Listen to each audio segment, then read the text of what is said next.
Good morning from Circuit World in Blue Ridge. Hold on, I got about 3 devices I've got to make sure the volume's off. That's what I'm trying to do. Trying to get the volume. Right? You can't. I know we're live. I understand that. I mean, you always like, if I hear 5, 4, 3, 2, 1, I know. Hey, we are at Circuit World in Blue Ridge, and it is Friday. Not just Friday, it is Good Friday. And happy Good Friday to all of you people out there. It is Good Friday. That means it's tater planting day. Sorry, right? It's tater planting day. I mean, that's what my dad always said, Good Friday. And it's not planting. There's no ing. It's planting, right? Tater planting. Tater planting. No P. It's tater planting day. It's the day you turn the garden. You turn the garden today, right?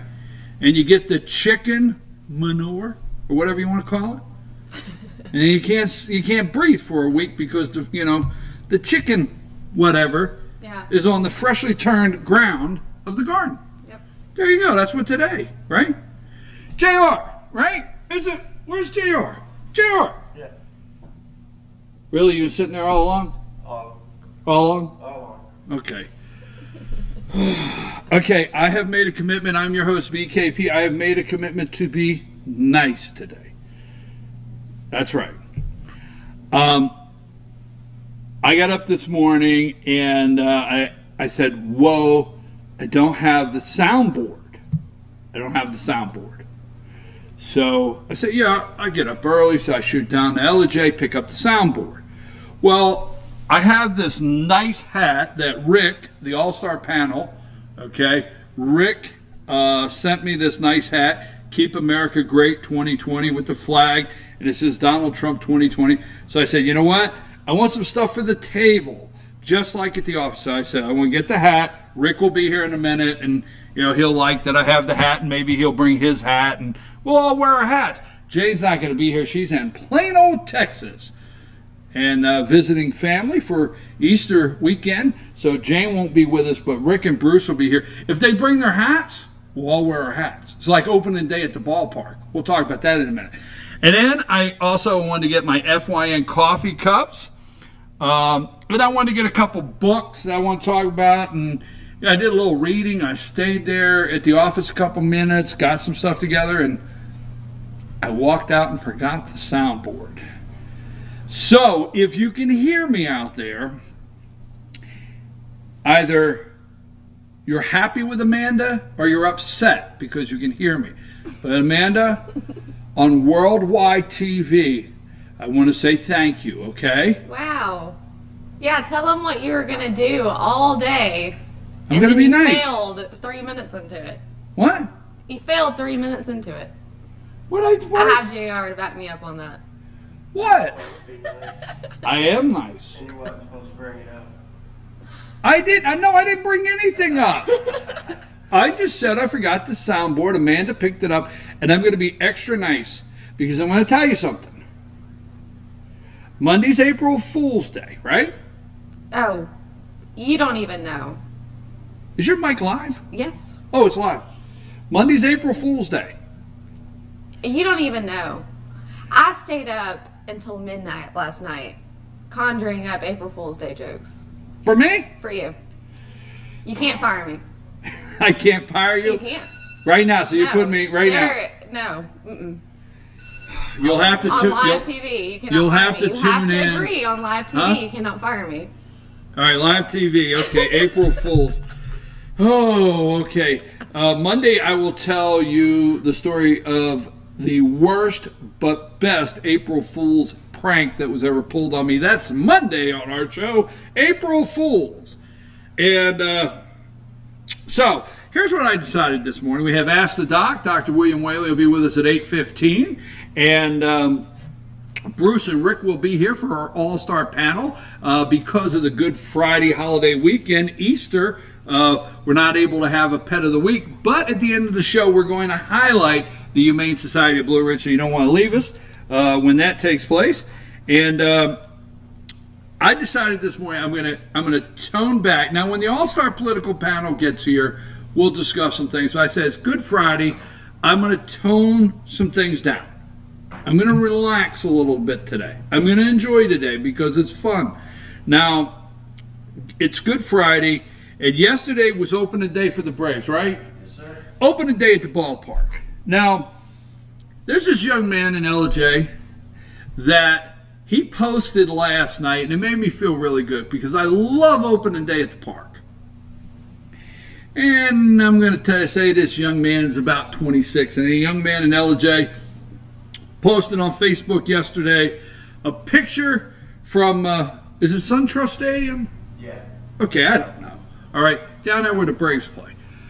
He posted a picture and he said, 6 years in a row, opening day.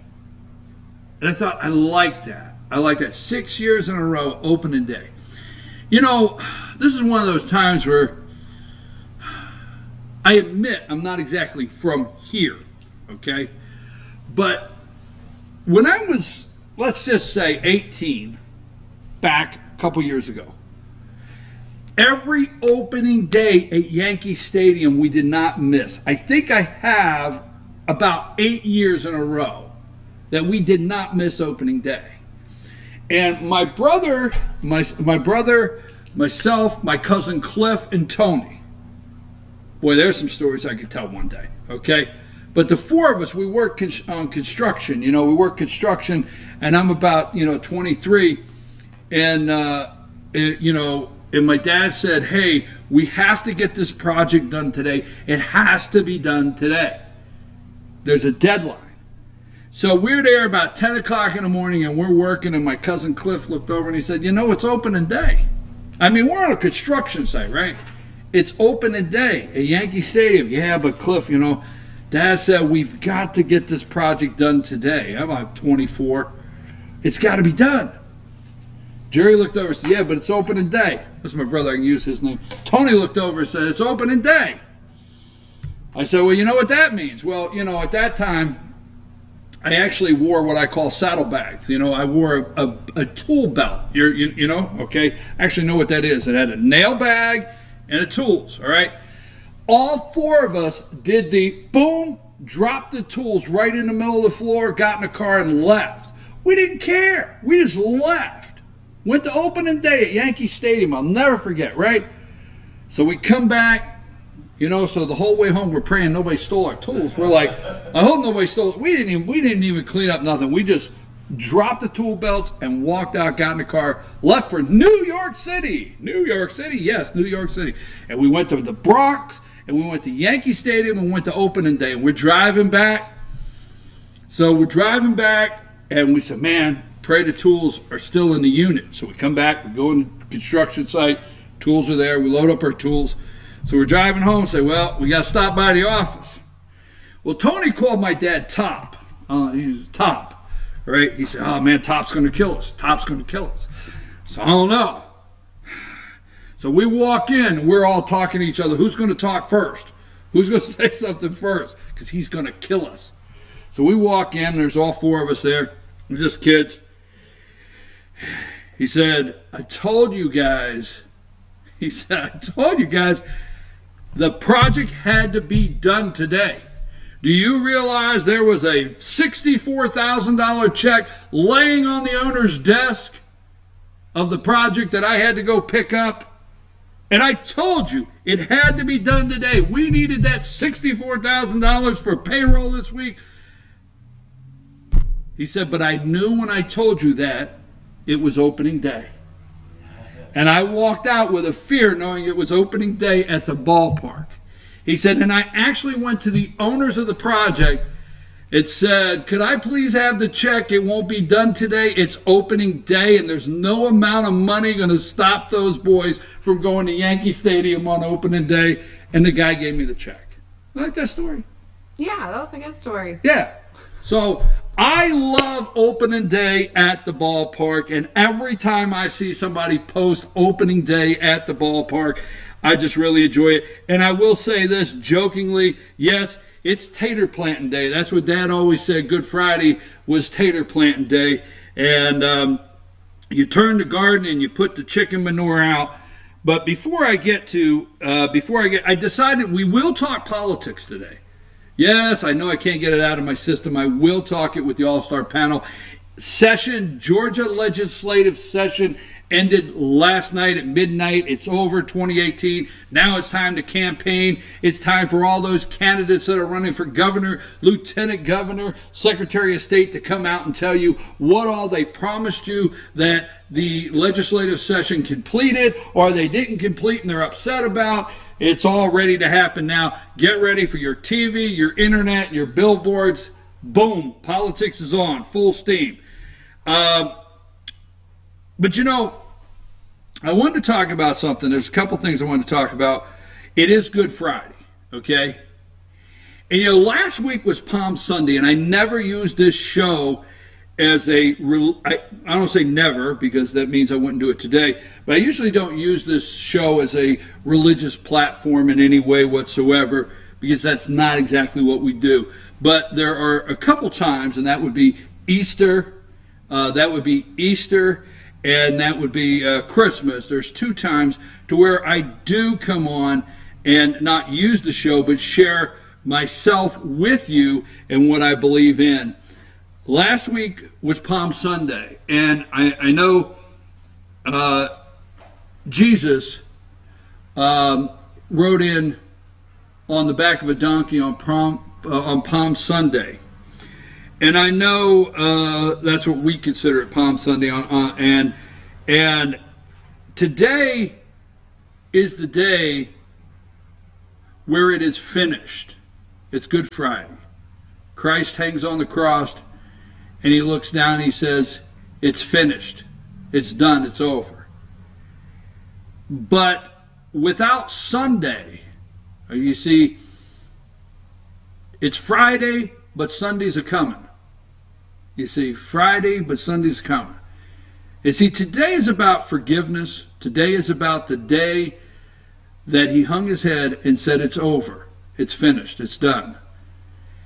And on Sunday, we celebrate Christ defeating the grave and the amazing grace that we have as Christians. Now, some of you out there are not Christians, but in the Christian faith, this to me, I love Christmas, obviously. It's the birth of Christ. But Friday, Saturday, and Sunday, because today, it's finished.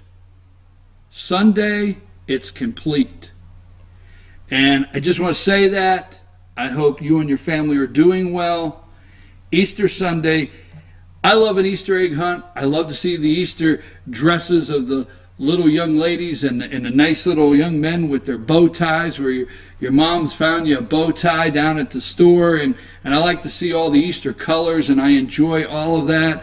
And I enjoy an Easter peep, a marshmallow chicken, because I enjoy a good marshmallow chicken on Sunday, but at the same time, and an Easter egg hunt. Sunday, it's complete. And death is defeated. And the grave is defeated, and Christ rises again on Sunday. And that's when you go in and they say, he is risen. He is risen indeed. Now, I just wanted to, I always keep books at the office. So I figured today I'm going to be nice. I'm trying, Amanda. I'm really trying hard. I'm trying not to say anything grouchy. Oh, really? Yes, You're trying really hard, huh? So I know Monday through Thursday, or, you know, I keep books on the desk, and I keep Antonin Scalia, and I keep Ronald Reagan's diary, and I keep the Constitution. I understand all. I keep all of these political or strong books on the desk. But I just went to the office this morning. I got to thinking, if I could suggest something, and this is for men and women, but if I could suggest something mostly for men, if you're interested in relaxing and reading, I've read both of Tony Dungy's books, Quiet Strength, Tony Dungy, and Uncommon, Tony Dungy. And Tony Dungy talks about, and he's a Christian, and he talks about the day he drove up to the owner's house, pouring rain. He talks about the day he cleaned out his locker as the head coach of the Tampa Bay Buccaneers. talks about that. They cleaned out his locker. The longest walk where they took all of his security clearances and his card and everything like that. And once he walked out that door, shut the door, he was gone. Talked about getting in the SUV and driving over to the owner's home, and it's pouring the rain, and at night, and he walks in. He talks about getting fired. He talks about the death of his son. Remember, Tony Dungy's son committed suicide and how he dealt with that. So I'm just going to say this, and it's very positive. These are not negatives. I don't want to give the positive, not give it away, but he talks about dealing with those things in his life, okay? He talks about playing for the Pittsburgh Steelers. If you didn't know that, Tony Dungy played for the Pittsburgh Steelers. But if you want to sit on the back porch in nice spring weather and pick up a book, I suggest Quiet Storm by Tony Dungy or Uncommon. Just wanted to say that, okay? Just something to relax, very positive reading. Amanda, can you not tell I'm trying? Yeah. Okay. You're doing great. Keep it up. I'm trying. And the All-Star Political Panel will be right back with Dr. Whaley. I have some questions for him. But, you know, there's been a change in the security of veteran affairs. And you and I both, all of us, are very concerned, and we want the best care, medical care, for our veterans. So I've asked Dr. Whaley just to spend a couple minutes talking about veterans care, and we always have our regular questions of the week. So I'm your host, BKP. We're at Circuit World here in Blue Ridge, and downtown Blue Ridge, but you have Circuit World in Ellijay, Blue Ridge, Blairsville, Murphy, North Carolina, and Franklin, North Carolina. And don't forget, open the day at the ballpark. One of my favorite stories. Take us out of here.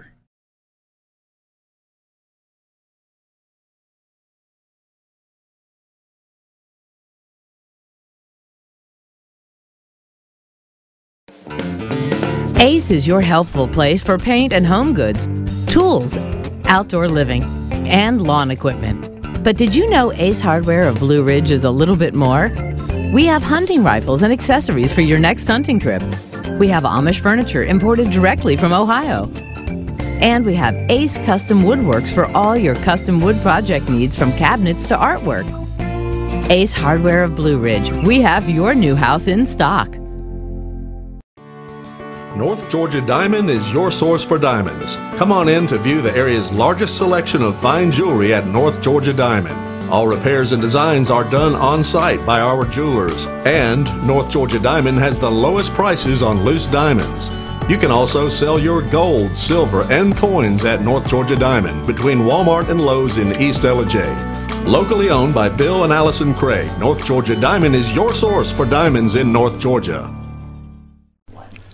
In 1981, Reed Nicholson began selling tires out of an old barn in Mineral Bluff. Little did he know that he had just laid the groundwork for the most trusted names in automotive services in the Blue Ridge area. In 1997, Nicholson Tire Center became what it is today, holding the same values of faith, family, and great customer service. 2 locations to serve you, and the Blue Ridge location is currently expanding to offer fast service and the largest U-Haul provider in Georgia. Nicholson Tire Center, Blue Ridge, and Mineral Bluff. Medium Pizza Hut pizzas, just $5.99 each. Did they say Pizza Hut? For $5.99? Yes, and yes. Yes! Introducing the deal you want on the pizza you crave. 2 medium pizzas, just $5.99 each. No one out pizzas the hut. Hi, I'm Rhonda the Mattress Lady, and this is my husband Gary, owners of Mattress Overstocked in Ellijay next to Walmart. And we want to earn your business. From the time you walk in our door to the time we deliver your new mattress to your door, you will see the difference. Our selection and prices are the best in North Georgia, and customer service is our top priority. So y'all come on in and let us help you find the right mattress at the right price. That's Mattress Overstocked in Ellijay next to Walmart.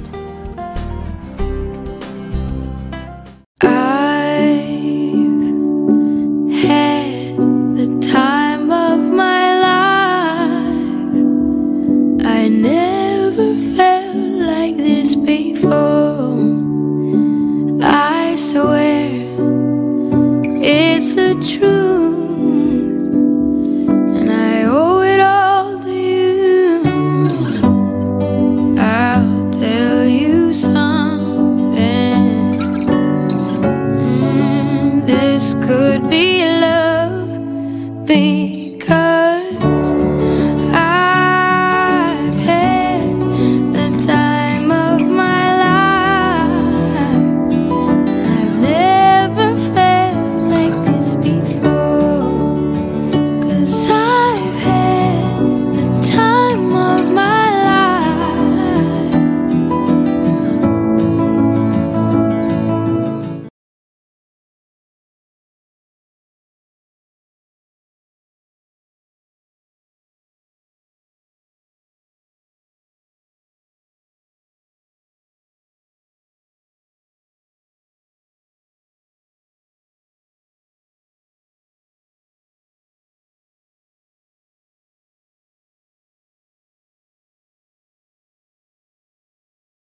And we're back. I'm your host, BKP. Good morning from Circuit World here in Blue Ridge. We enjoy being here every Friday, and especially today, it is Good Friday. Thank you, JR. Just give me a minute. I'm working on being nice. You heard the rumor? Yeah, I was here. You heard the rumor? I heard, yeah. Okay. Thank you, JR. I'd like to thank you in front of the World Wide Web for getting up every Friday morning and being here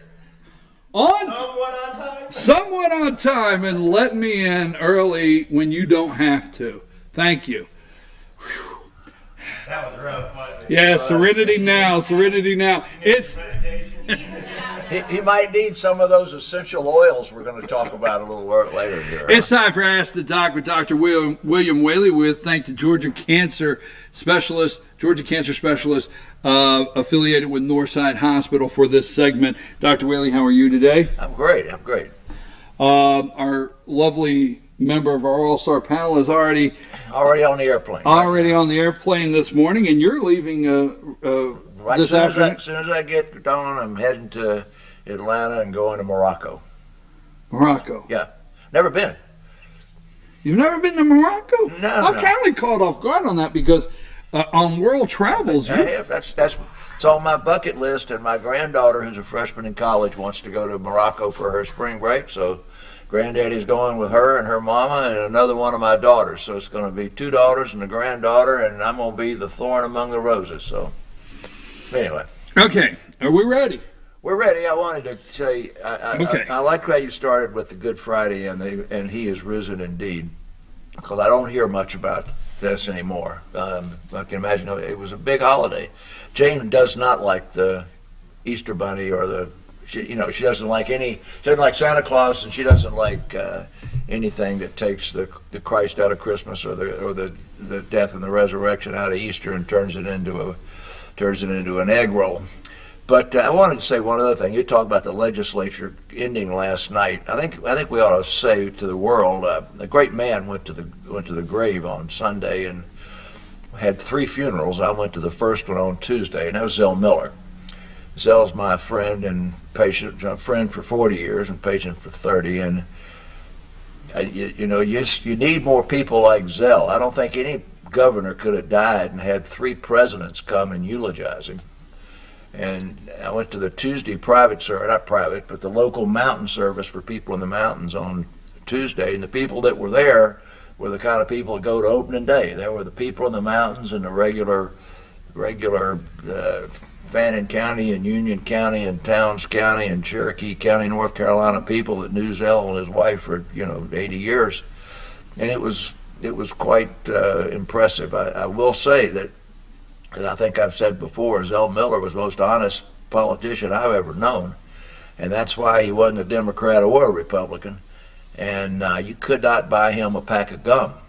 There wasn't any way you were going to have any scandal around Zell Miller. And literally, I tried to buy him a hamburger one time, and he wouldn't let me. So, anyway, to our good friend Zell Miller, and we just need more of them like that. I want to thank you for that opening statement. Our reporter, if you hear about the presidents, and it's big that you have a former, I think he was Mayor of Young Harris for a year. I think he was a state senator, but I know he was lieutenant governor, right? State senator. A state senator, lieutenant governor, then became governor of Georgia, and then was appointed and was a U.S. senator for, I think, 6 or 7 years before retiring. But he is from Young Harris, and a lot of people don't know because I've read his book, A National Party No More. You ought to read Core Values. I read National Party No More. Well, he signed that one for me. And but we're talking about someone that was born in the Depression, during the Depression. I think that his dad died 17 days after he was born. Yeah. His mom in Young Harris built their home. They built a rock house, no electricity. Still lives in it. No electricity. That's right. She rolled the rocks up out of the creek. Right. I've been to that house many times. And the core of that house still has his mother's handprints in the grout, in the concrete. You can see her fingerprints in that thing. This guy came from humble beginning to 3 presidents eulogizing him at his funeral. Do you know what he considered himself? If you asked him what his occupation was, he was a teacher. He never said that he was a governor or anything else. He was a teacher. Started out teaching, and when he retired, he taught. He was a teacher. Well, thank you very much. Oh, by the way, a lot of media surrounded the Atlanta funeral and memorial service for Zell Miller. If you go to FetcherNews.com and you click on Towns County, Robin did an outstanding job. Our reporter was in Towns County at Young Harris and wrote a great story about the memorial service for Zell Miller in Towns County. Dr. Whaley, before we get into the questions, we're no pressure today here on time. Oh, I was told to never tell you that. And it came from your wife. But the VA, and it's very important that you wear your Vietnam jacket from time to time. And I know you're a veteran and you've served, and we thank you for that.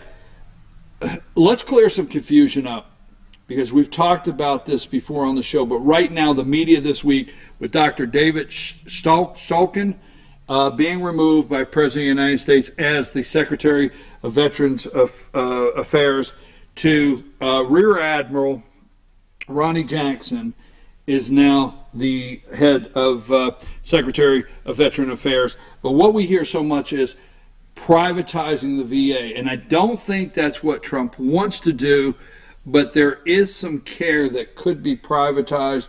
What say you on what you're hearing? Okay, well, first of all, I'm a 20% service-connected disabled veteran, so I think I can speak with a little bit of authority. That's why I sent you a message yesterday and said, "Hey, I can speak with some authority on it." The finest medical care in the world for prosthetics for injury. You know, guys had his face blown off or burned, artificial limbs, closed head injury, or the biggest injury we have now in our modern day world is the IED and blast injury to the head, post-traumatic stress disorder and psychiatric disorders of that stuff is in the Veterans Administration hospitals. And I think that it should stay there.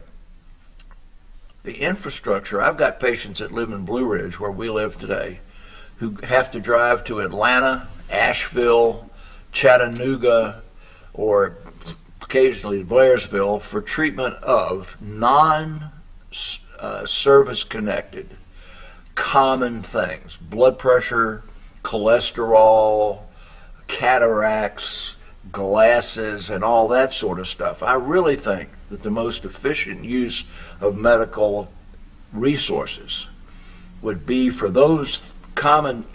Hey, Amanda, did you know that common things are common?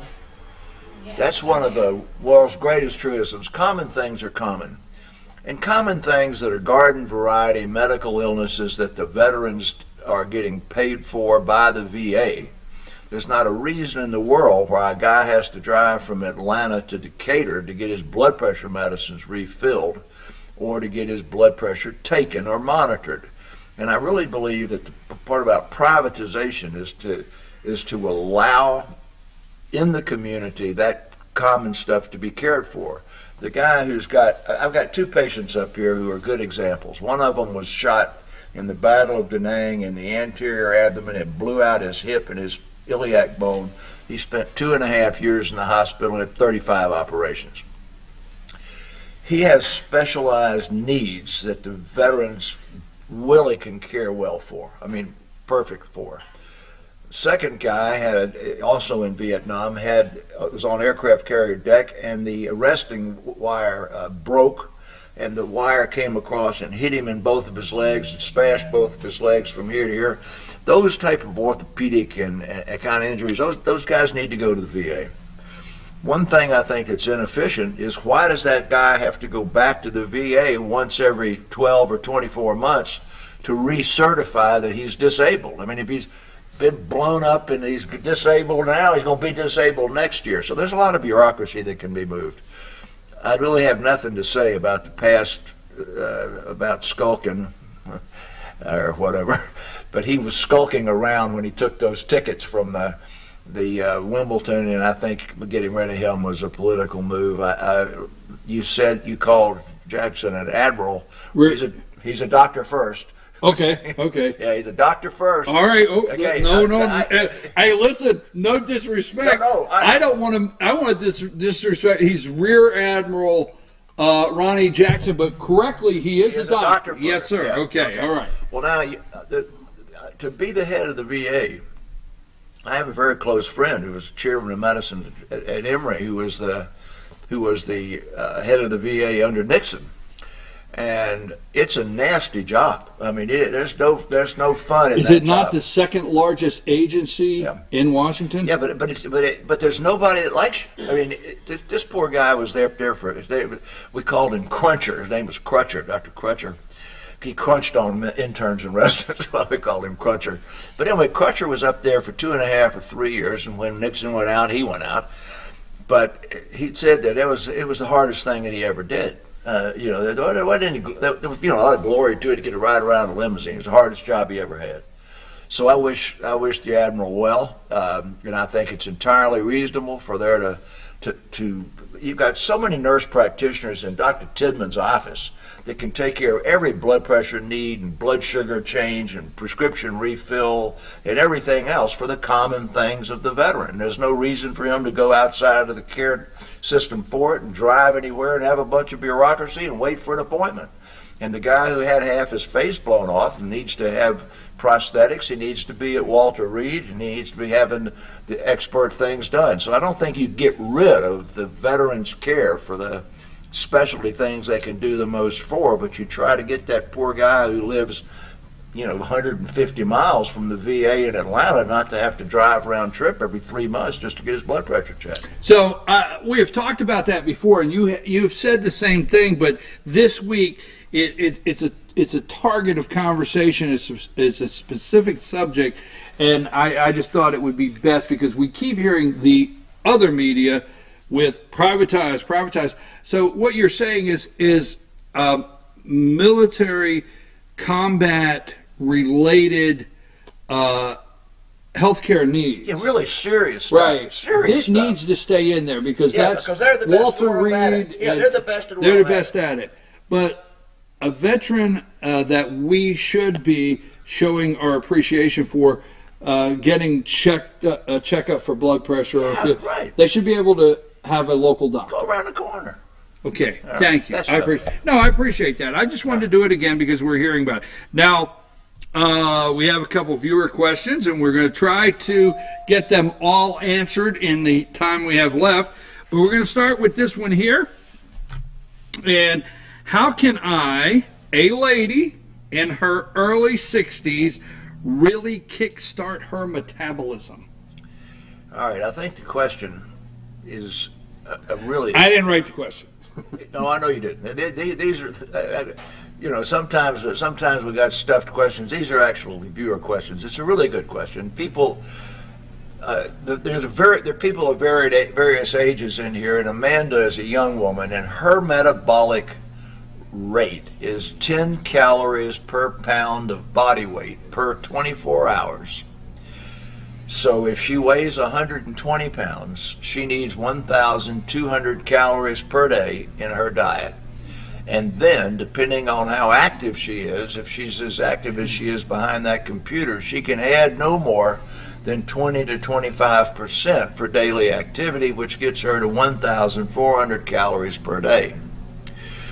Now, if she's a 60-year-old woman, her metabolic rate might be 9.5 calories per pound per day, or even 9 calories because of age. That metabolic rate is set as much by her percentage muscle mass as it is by her age. So I'm going to make the assumption that our 60-year-old woman has gone to Dr. Tidman, she's had her routine checkup, she has a normal thyroid. So she's not hypothyroid, and she is not having a metabolic disorder like diabetes. There is no nutritional supplement, no dietary foods that will increase your metabolic rate. Your metabolic rate is proportional to your percentage of body fat. So the way you increase your metabolic rate is you increase your muscle mass. And you increase your muscle mass by doing what? Exercising.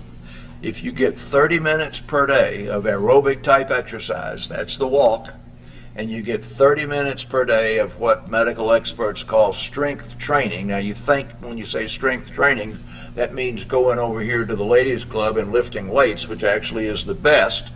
But there are different programs you can do in your home against your own weight. But that has 30 minutes, 3 days a week at least, of exercise made to increase the size of your muscle. Because as you age, your muscles begin to deteriorate. Some of them die off. I told you about programmed cell death. So that's the biggest issue. To increase your metabolic rate is to increase your muscle mass by doing weight type exercise and cardiac type exercise. Now, when you eat, 10% of the calories in what you eat in normal food is used in digesting the food. But it's not 10% is used when you eat a donut.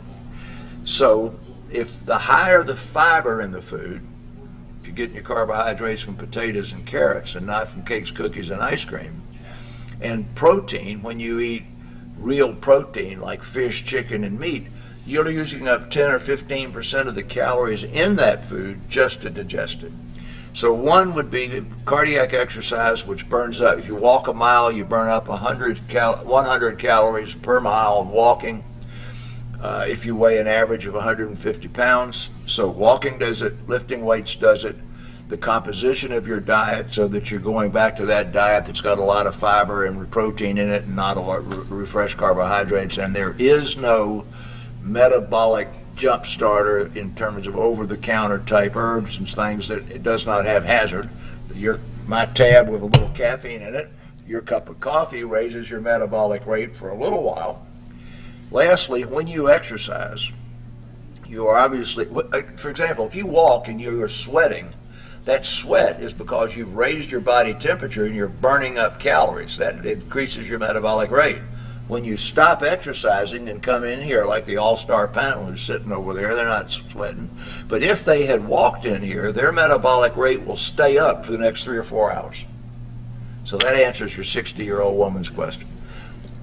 Cardiac exercise, lifting weights, and there's no secret in terms of supplements. Is that good enough, Amanda? That is good. All right. Okay. That one, huh? This question is interesting. What are the top 5 things that can help a person live a longer and more fulfilled life? Now, I'm interested on that on the medical side, but what are those top 5 things? Okay, all-star panel, I want you to listen to this. Back in the days I was running the marathons, which was 20 years, I used to have a talk that I've given in London, I've given all over the world, and it was called Life is a 5-card poker hand with no draw. Life is a 5-card poker hand with no draw. When you play poker and you give 3 cards back, get 3 new ones. You got your 5 cards from your parents. Now, people can play poker better or less. I'm the world's worst, but I've known guys that can win a hand in a jacks or better game with a jack high because they faked out the guy with 2 queens. So basically, lifespan and health and environment is a product of where your genes came from. Second is how that environment in which you live interacts with those genes. And then the third is the habits you superimpose on your environment and on your genes. So first of all, I hate to keep banging around on weight and diet and exercise, but your lifespan is only 20 to 30% genes. The biggest part, about 50 or 60%, is the way you live. Your weight, your diet, your exercise, your smoking, and your education. Now, just taking education, all things being equal, raises lifespan. Now, whether that's because you make better choices, you have fewer car wrecks, or you don't get shot by your wife or whatever, but the things that you can control, because weight, if you think about weight goes to blood sugar, goes to diabetes, it goes to blood pressure, it goes to cholesterol. Then the diet and exercise lowers your weight. Everybody knows you're not supposed to smoke. So that's kind of the spectrum. Now, it's really interesting. If you just take the religion, Seventh-day Adventists are largely vegetarian. They totally avoid all alcohol and all tobacco for their entire life. Many of them avoid caffeine, which I don't think is a real good thing. And their lifespan is 7 to 8 years longer than the exact same people born the same day in the same hospital in the same community, living in the same community, eating the same food, working for the same company, just by being a Seventh-day Adventist with a vegetarian diet, no alcohol, no tobacco, and the lifestyle they live 8 years longer. So that's sort of the lifestyle part of it. Now, the science part of it is they've taken people that are 100 years old and older and have sequenced their genome to see if there's really a genetic thing that makes you live longer.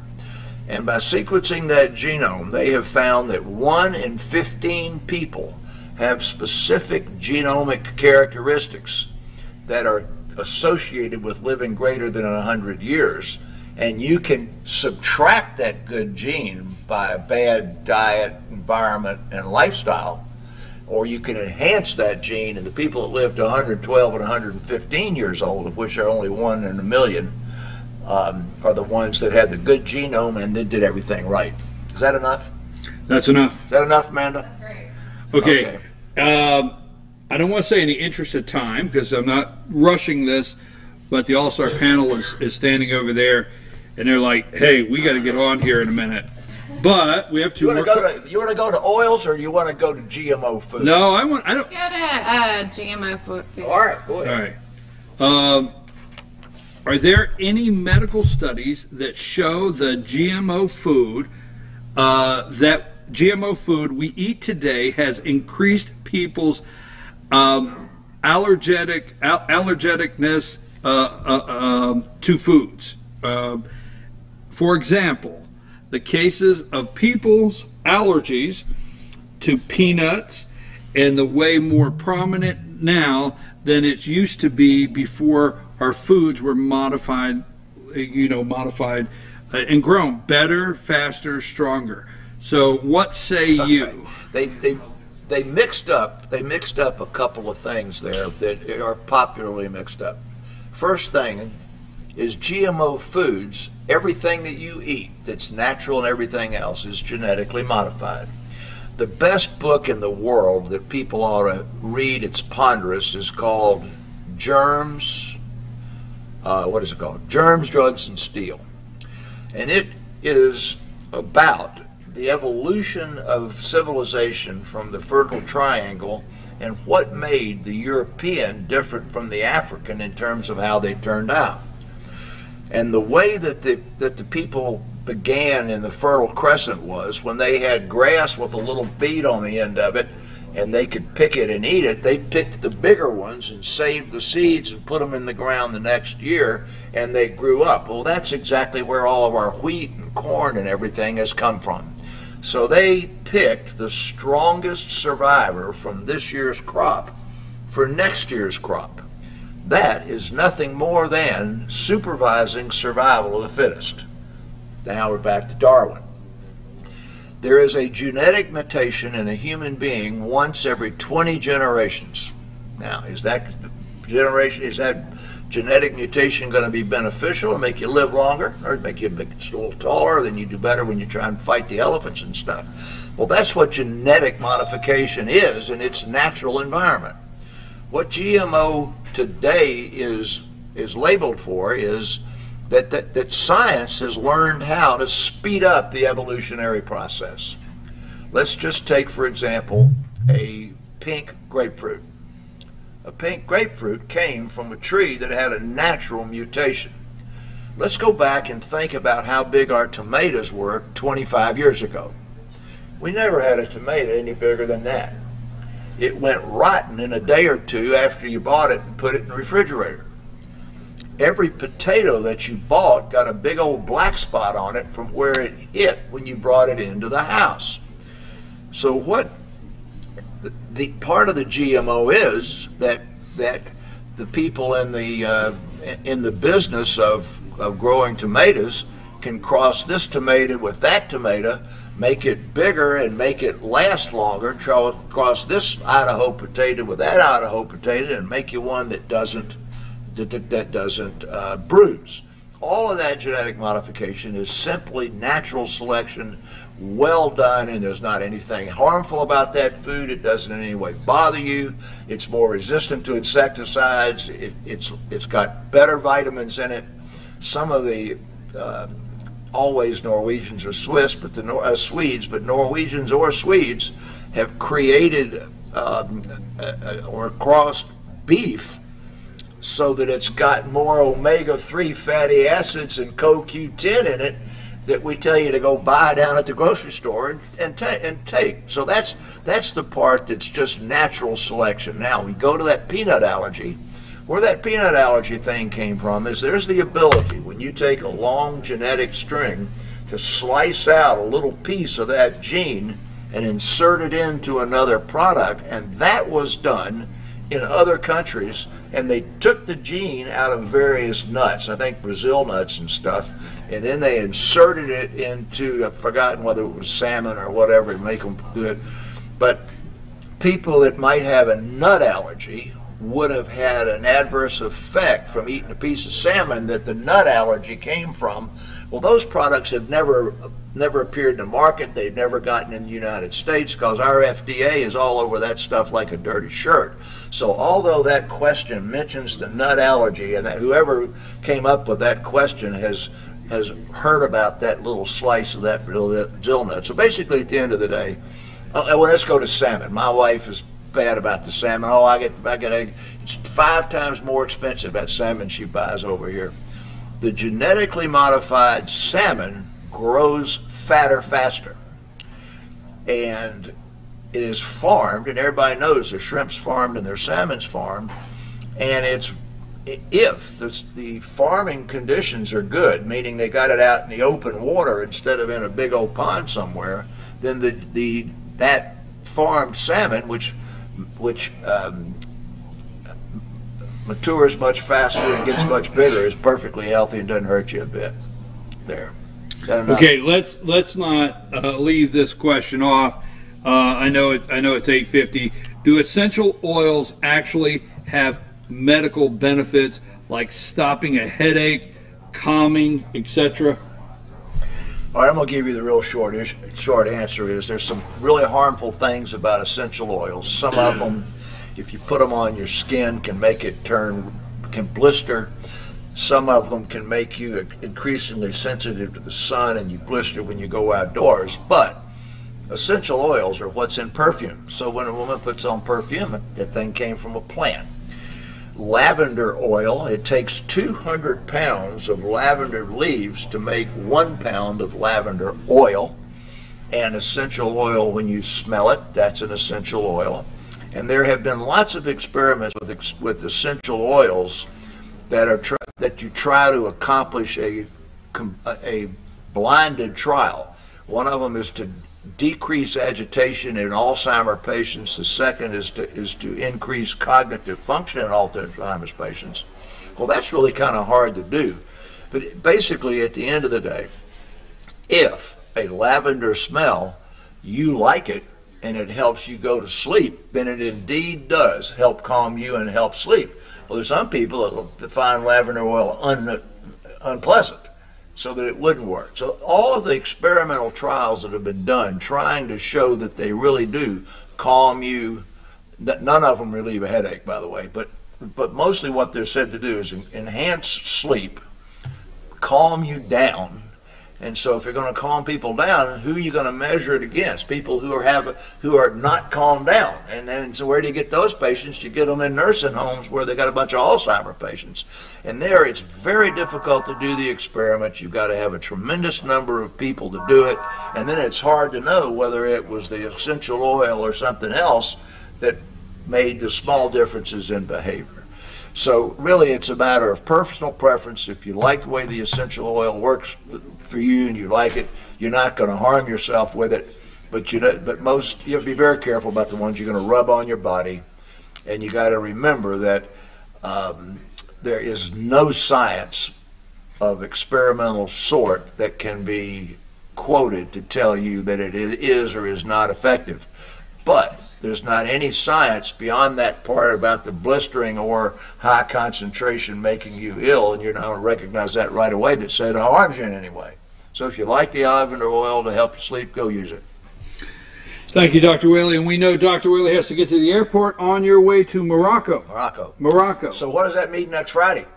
Dr. Ray Tidman will be here. Yeah, and you got to ask him about how he and his clinic could benefit in the local veteran for taking care. Thank you. For taking care of routine things. He's not going to try and put a prosthesis on a guy with an amputation or rebuild a blown up face or treat somebody with a bad head injury, but he can doggone well treat them for high blood pressure and diabetes. There.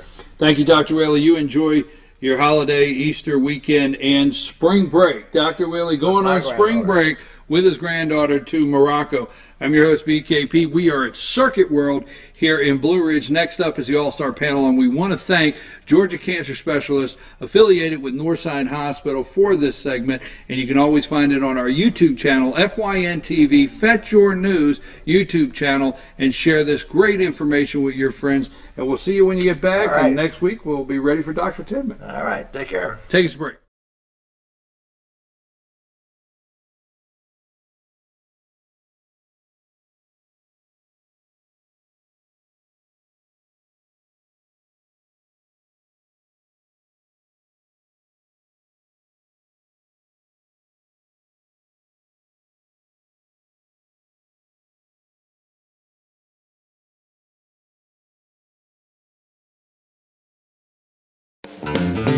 Ace is your healthful place for paint and home goods, tools, outdoor living, and lawn equipment. But did you know Ace Hardware of Blue Ridge is a little bit more?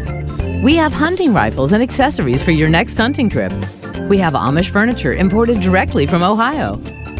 And we have Ace Custom Woodworks for all your custom wood project needs, from cabinets to artwork. Ace Hardware of Blue Ridge. We have your new house in stock. North Georgia Diamond is your source for diamonds. Come on in to view the area's largest selection of fine jewelry at North Georgia Diamond. All repairs and designs are done on site by our jewelers. And North Georgia Diamond has the lowest prices on loose diamonds. You can also sell your gold, silver, and coins at North Georgia Diamond between Walmart and Lowe's in East Ellijay. Locally owned by Bill and Allison Craig, North Georgia Diamond is your source for diamonds in North Georgia. In 1981, Reed Nicholson began selling tires out of an old barn in Mineral Bluff. Little did he know that he had just laid the groundwork for the most trusted names in automotive services in the Blue Ridge area. In 1997, Nicholson Tire Center became what it is today, holding the same values of faith, family, and great customer service. 2 locations to serve you, and the Blue Ridge location is currently expanding to offer fast service and the largest U-Haul provider in Georgia. Nicholson Tire Center, Blue Ridge, and Mineral Bluff. Medium Pizza Hut pizzas, just $5.99 each. Did they say Pizza Hut? For $5.99? Yes, and yes.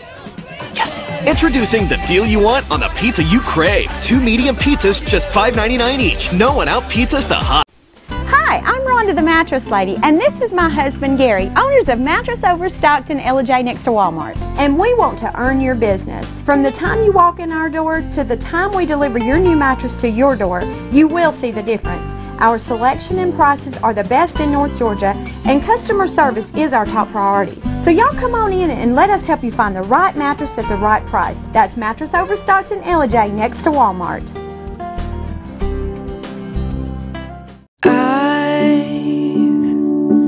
Had the time of my life. I never felt like this before. I swear it's the truth, and I owe it all to you.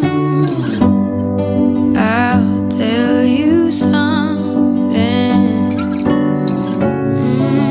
This could be love, because I've had the time of my life. I've never felt like this before, 'cause I've had the time of my life.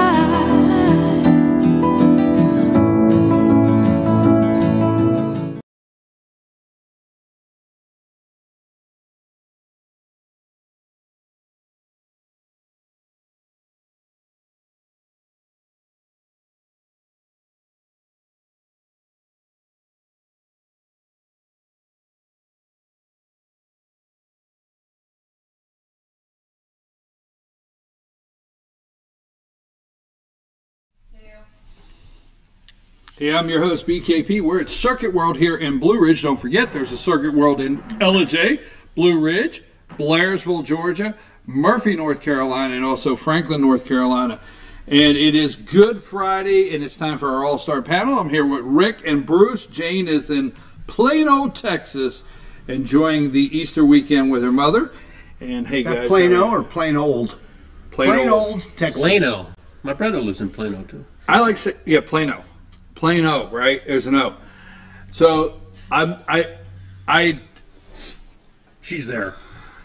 So anyhow, I met Jane's mom. Okay, and I had a brain freeze, and I said, "Where are you from?" She said, "Plano, Texas." I said, "Well, I'm from Plano, Cherry Block." You trying to be funny, young boy? I'm from Plano, Cherry Block. What? She used to come to the show, remember? Yes, yes. When we did our indoor days, yeah. Okay. How was your week? My week has been great. Good. I can't complain about my week. Good. There's a double Georgia legislature is sine die. There's a doubleheader tonight. Okay. Fan and Rebels. You calling that game? 2 games tonight. Oh boy. Who's on tap? I think East Hall. Thanks for putting that on the spot. I Okay. think East Hall tonight. Fan and Rebels. Bruce, what do you want? Go ahead. What's your take on the China-North Korea meeting? I know he didn't ask me that. I said you need to watch more of the show. He's already covered that. Well, then just Okay, do a well, wait a synopsis. minute. Let's wait. Let's do a synopsis. Yeah, I love synopsis. Synopsis. Folks, just sit there and wait for my synopsis. It's on its way. Just a minute. Once you get the synapses working. Are you talking about the one where he took the bullet train at 37 mile an hour? Yeah, the green car. It has dual meanings. You can't shoot it, and it's The recycled New York subway. Yeah. That one. Minus the graffiti. Freshly spray he painted. took the L train. Yeah, right. Took the L to Beijing. You get off and switch over. No, forget it, man. I know Yeah, we you can do 20 minutes on that. I know. A bold step forward for foreign relations. Wait just a second. It's not that. Chill. My gosh. Easy. Let him answer. Easy. No, I don't want to answer that right now. I refuse to answer that question. I want to ask you. How about Mattis? You gotta love Mad Dog, right? He's walking in with Bolton, right? And he looks at him and he says, "Hey, you're the devil incarnate. I've always wanted to meet you." Did you enjoy that? Yeah. It's okay. I heard the replay of that this morning. That was pretty funny. Okay. Switch on the Secretary of Veterans Affairs. Shulkin is out. David is out. Dr. Rear Admiral Ronnie Jackson is in. What say you? I think it's a winner chicken dinner for Ronnie and for the American people. You think the veterans? Well, there's a guy that has served his country and knows what the veterans need, I believe. He's got 2 things going for him: military background and an MD behind his name. I agree. I think he's a better choice than Shulkin. What do you think about? I agree too. I think he's a better choice. Shulkin is. I mean, he served all these presidents too. He served what, 3 presidents? Did a tour in Iraq. He was a tour in Iraq. He's Right. in the military. He's a doctor. He actually I think he was in the middle of a tour in Iraq when he was appointed by George W. Bush as the White House physician. Right. He was reappointed White House physician for all of 8 years for Barack Obama. So he was good enough then. But then all of a sudden when he gave Trump a physical, the media went crazy because, you know, so now he's the White House physician for 3 presidents, and now he's going to be moved over to the Secretary of Veterans Affairs. And anybody that listens to the mainstream media would think that he got that position as a favor because he gave Trump a clean bill of health and gave him a mental state that was far superior to what everybody was hoping for. That ignites me. It's Morning Joe yesterday. Flattery.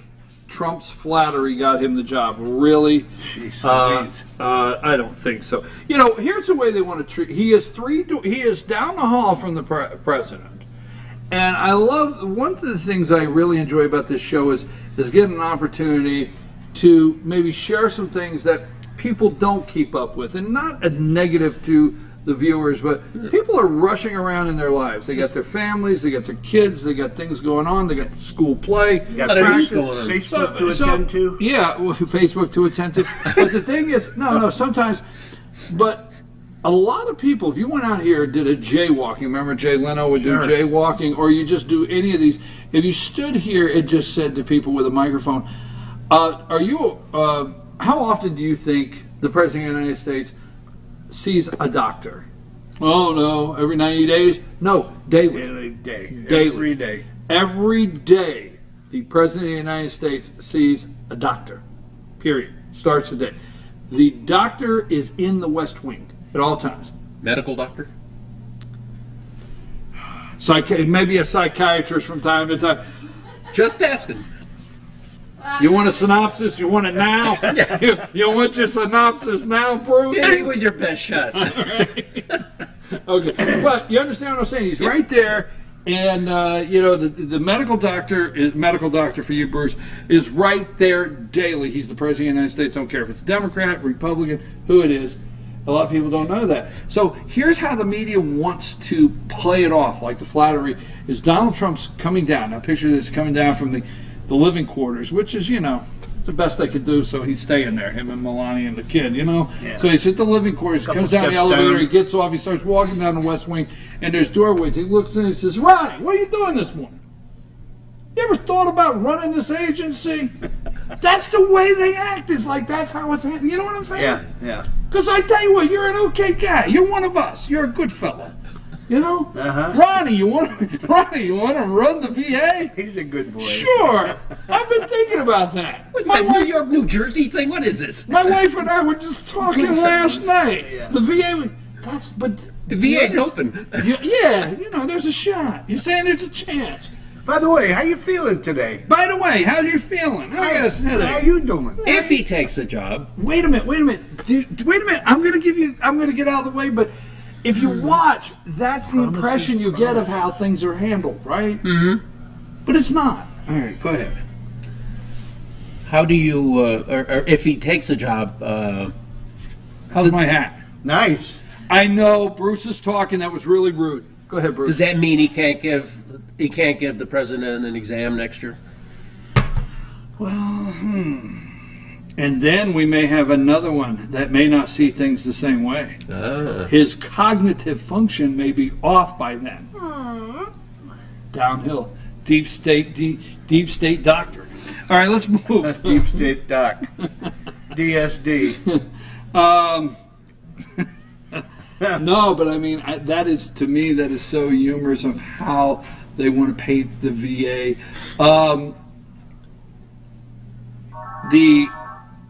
Andrew McCabe started a GoFundMe page. Did you hear that? No. That's pretty pathetic. Isn't it? Yeah. Andy McCabe started a GoFundMe page for his legal bills. But the whole family's like that. They're always walking around with their hand out. Yeah. They're always walking around with their hand out. The wife got it, now he's doing it. I mean, seriously, Andy McCabe, what say you on the Inspector General looking into the FISA court warrant request What say you, the Inspector General looking into the DOJ, FBI? What say you that Sessions won't appoint a second special counsel with all the evidence we have? Go ahead. About time. Half a loaf. Probably needs to do a special counsel. Need a special counsel? What did it say? What are you reading in about the guy that they're bringing in out of Utah? Who's the guy out of Utah? Well, Sessions said we've got to get somebody from out of the swamp area to come in from the outside and take a look at it. What is that guy's name? My understanding, he's a Democrat. Out of Utah? Yeah, he's out of Utah. How many Democrats in Utah? I understood he was a Democrat. Let me ask you this. But saying that, the Inspector General, okay, although we have learned, Peter Strzok, Lisa Page, we have learned so much, and actually what we have now is from the Inspector General. But the indictments that we hear is from Mueller, special counsel, investigating Trump. All the evidence is on this side. You don't hear an indictment because you don't have one. Who's going to indict? Yeah. I mean, don't you feel... The Inspector General can't. No, he can only make suggestions. Right. Yeah. He can only write suggestions and give the report. Not... Can it really... And he can't have former employees talk to him. Right. He can't subpoena. He can't do... That's why I said right. half a loaf. That's exactly right. I mean... Step in the right direction, but they really needs to have some special teeth. counsel. I'm not a step in the right direction. How about Reed being implicated? I didn't see that one coming, but I can imagine. Oh, Harry Reid? Yeah. Yeah, scumbucket. Dirty Harry? Dirty Harry. Dingy Harry. Can't say Dirty Harry. That was already taken. That's what Rush always said. Oh, I got to name him Dingy Harry. Okay. Dingy Harry Reid. But that all came from the from the Inspector General. Yeah. But on this side, we have Mueller indicting somebody that made a phone call. And I don't want to make light of it. Made a phone call or bumped into a Russian on the subway. As joking as that is, that's the depth I see. Is Manafort a little greasy? Yeah, okay. So, maybe he's got a deal or two. Him and Tony Podesta's brother. Well, you figure all those guys, registered lobbyists or not registered, but like in that sphere, they're always running and bumping into like Russians and Albanians and Chinese and Indians. I mean, that's what they do. That's what's going on in that sphere. That's their MO. I mean, that's what they do. What about and I'm going to give you my answer to the Chinese question. I didn't avoid that, but that I'm going to have to get. I know you need a whole segment. I got to get the bicycle. I got to get the bicycle rolling and then just take off down the hill. They have electric bikes. When I get that one. No, I pedal my bike. Okay. Anyhow, I lost my direction on that one. What say you on Trump expelling the Russian diplomats and closing the Seattle consulate, and then Putin retaliating with expelling our diplomats, several, and closing our consulate in St. Petersburg? That's a bad one. We were just there, last year, and hate to be a tourist in St. Petersburg without a consulate. Yes, and there's a lot of tourists here. Can you not to put you on the spot, but can you explain that, because people might hear, well, they closed the consulate, but what does that mean to an American traveling? If you lose your passport or have any criminal or medical issues or things like that, the consulate is there to help people. To assist. Right. So you lose your passport in Russia. Think about it. I think they really did themselves a disservice. Who? The Russians. By closing the St. Petersburg. They were trying to go tit for tat. They did some survey and said, what would be the worst one to close from our standpoint, St. Petersburg. The tourism over there, like Bruce said, is just amazing. You can't believe the number of foreigners over there that want to see St. Petersburg and some of the museums. The Hermitage and all that. The Hermitage and all that kind of stuff. And if that goes away, I mean, that hurts the Russian economy. It hurts St. Petersburg. It hurts the tourism. What say you on Trump's move? I mean, Trump does not come to the podium and make these massive or these large negative statements on Russia, but the media, the left media, continues to be so upset that he won't make a public harsh statement. But, you know, Trump says a lot of things. He just says it. You know, if he feels it, he's boom, it's out there. Or tweets it. Or tweets it, okay. But what about the old thing of actions speak louder than words? I mean, right now, the actions with his administration and the way he's dealing with Russia is actually much stronger than Obama. He's being applauded worldwide for putting together the group of nations that he did. Mm-hmm. And this is the first time that it's ever happened. I think that the unified front against Russia must be just killing Putin, because he wants to look like, you know, that's his MO. He wants to look like Mr. Important, the tough guy. Well, see, I thought like this is they came out and you know, I don't like to repeat it because. But, you know, I watch Joe and Minka in the morning, and then there's a time, like, I go on there, and Minka's not there, and she's gone for 3 days, and then when she comes back, I'm thinking, do you exactly look like you did 3 days ago? That's right, we're all looking for a little you know, Minka, you know, every time she's gone about 3 days, looks just a little different. Anyhow, oh, I forgot I'm supposed to be nice today. All right, but no, this being said, when it was first discovered and brought up concerning the poisoning of these Russian spies in Great Britain, over there in England, when it was first brought up, the media went crazy that Trump didn't react, he didn't come to the podium, he didn't say something. But his administration methodically put this together. And I also think he was waiting to move Tillerson out of the way. Now, whether they're confirmed or not, when we talk about that, and move Tillerson out of the way, and move McMaster out of the way, mm-hmm. and have Pompeo and Bolton before he made this big announcement about Russia.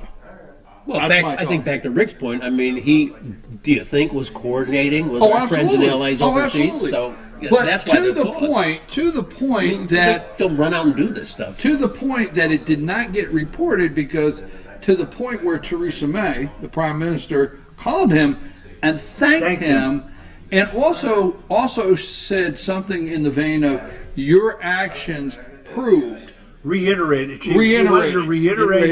that the U.S. is our strongest ally.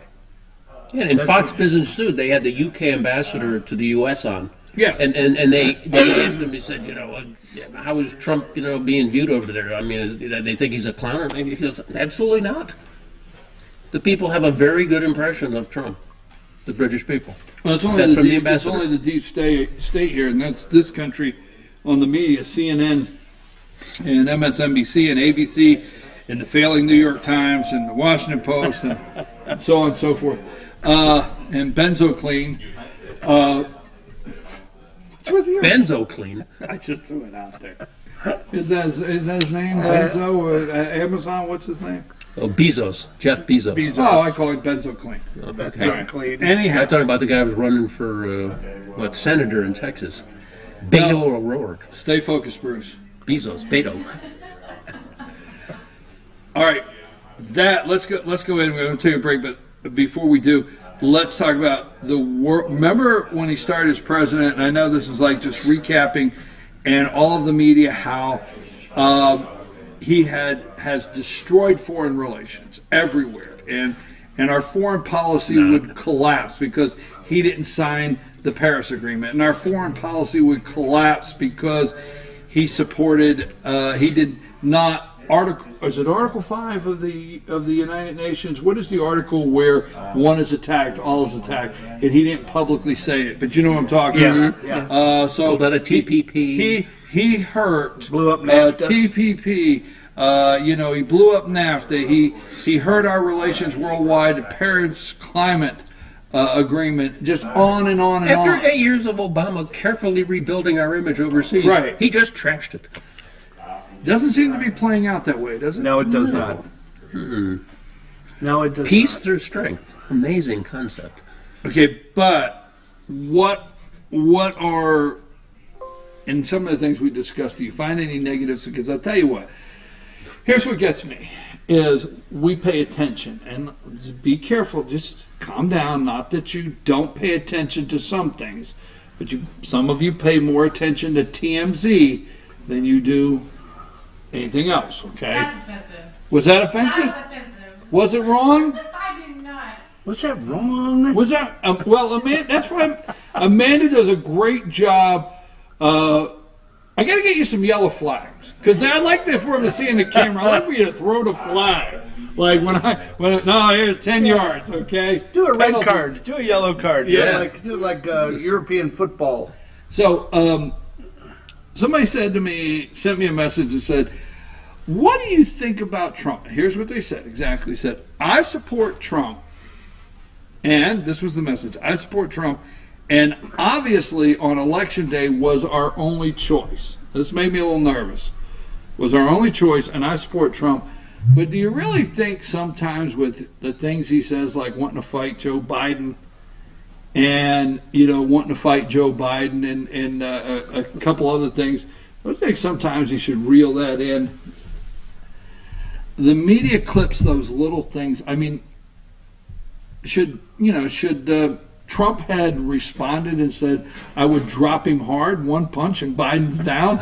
I don't know if he should have, but the media never talks about Joe Biden on a hot mic telling a crowd like, "Oh, when I was at school, we used to take a guy like Donald Trump out behind the barn and beat the hell out." There's more than that on a hot mic that he said. Right? Yeah, how about a hot camera? Let me massage you. Ooh. Yeah.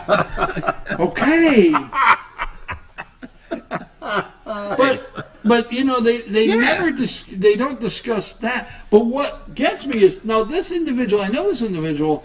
This is a great person, conservative. I know they're a conservative person. What gets me is I know how busy they are, and they're just getting these little clips. But it is true, I think, to a degree. Trump could not tweet something or dial back, maybe 10% of the time. But for the rest, we talked about this 2.5 years ago during the election. They are not going to give him an inch. They're not going to give him a millimeter, a centimeter of space. They're just going to, nitpick everything he does and edit and make it look as worse than it is. Well, actually, I love the tweets. It shows his forwardness. It shows his forwardness. Yeah, but sometimes, he should just, keep it zipped, I think. You think so? Yeah. That's what they say to me. On some things, yeah. That's what they say to me. On some things, I should just shut up. Do you think any person that is halfway threatened like that is not thinking something? I think it shows just him being in reality. Well, I just think he's thin-skinned on some things, and he just, kind of reacts to statements or things people intimate about him or say about him. And also, it's a form of him showing that what Joe Biden said about him. Yeah. You know what I'm saying? Yeah, I know what you're saying. People need to know that these politicians behave this way. Yeah. Talking about behaving this way, would you like to get the Rocco Sock'em robots out? I'll play Joe Biden if you want to be Trump. Boom, boom, boom, boom, boom, boom. Let's see who goes down hard. Get the Rocco Sock'em robots. I have them at the office. I know. You know? Where'd you get those? I don't know. Same place I got the hat. We're going to take a brief break. It is 9:21, and I've got to get the wheelhouse going because Bruce wants a synopsis on what I think of Kim Jong-un. You got to do it that way. Yeah. Taking the L to Beijing. All right. Taking the bullet train, the L train. The L train to Beijing. With 2 stops to Beijing. And next stop, South Korea. I'm your host, BKP. We'll be right back.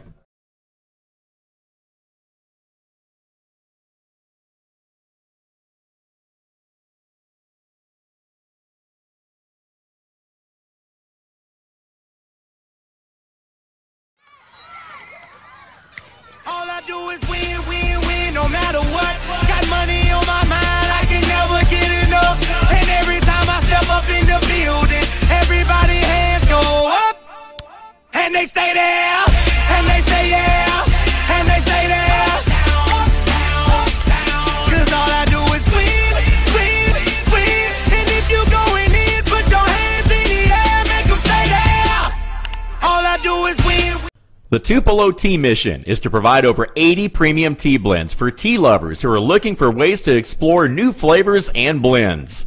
Come visit Tupelo Tea, located in beautiful downtown Blue Ridge at Sycamore Crossing. Be sure to sample our various varieties of honey and tea. Visit us on the web at tupelotea.com or call us at 706-946-TEAS. That's TEAS. Tupelo Tea, located in beautiful downtown Blue Ridge. Better days ahead. It's just this simple. Nobody beats Days on price. If it's a Chevy, you'll pay less at Days Chevrolet in Jasper. Now save $4,000 off a new 2018 Chevy Malibu, or save up to $10,000 off a new 2018 Silverado Crew Cab. It doesn't matter which Chevy you choose. Nobody beats Days on price. $10,000 off Silverados and $4,000 off Malibus at Days Chevy in Jasper. Better days ahead. Days Chevrolet. Find new roads. Papa's Pizza to Go in downtown Blue Ridge is the best in the area all-you-can-eat buffet. Call ahead or order online now at papaspizzatogo.com. Use our convenient pickup window for the best in pizza, subs, wings, breadsticks, salads, and more. And be sure to check out our lively game room. We serve lunch and dinner, catering available, take out or dine in. Papa's Pizza to Go in Blue Ridge, proud sponsors of the Fannin County Rebels.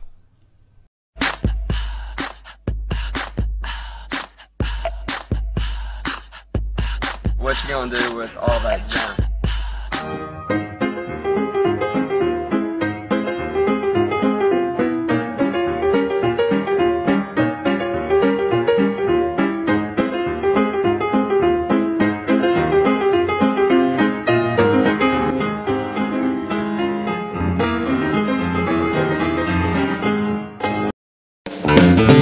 Ace is your healthful place for paint and home goods, tools, outdoor living, and lawn equipment. But did you know Ace Hardware of Blue Ridge is a little bit more?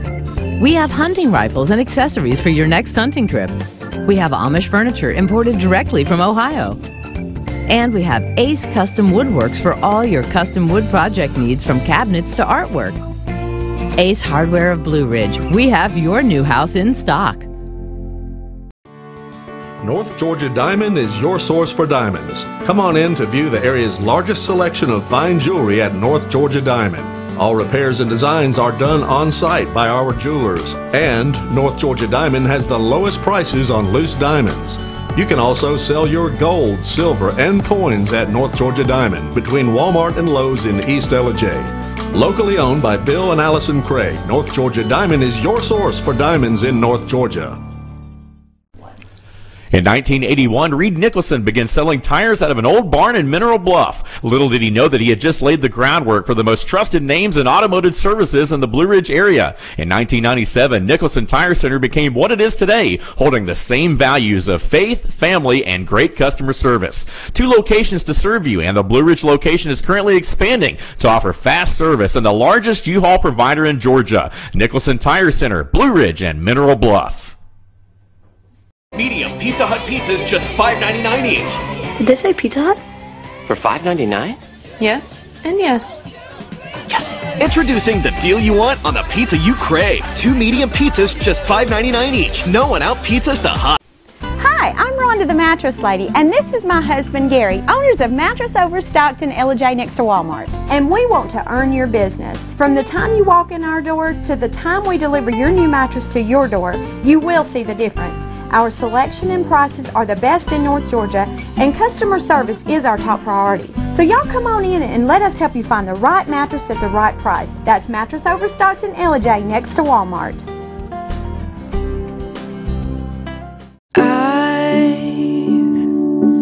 Had the time of my life. I never felt like this before. I swear it's the truth, and I owe it all to you. I'll tell you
Are we live? I'm your host, BKP. It is Good Friday from Circuit World in Blue Ridge. It's the All-Star Panel with Rick and Bruce. And Jane is in Plano, Texas with her mother for Easter. So, guys, all right, did anybody, I just have to ask, all right, let's just get this over with. Axe get away. Through it, okay? Just because of, even Mark Levin put something out on this. Did you watch the Roseanne Revival show? No. No. But I'm going to watch the next one. I did, and I did, and it is the poll of America. That's my opinion, that they do not give you.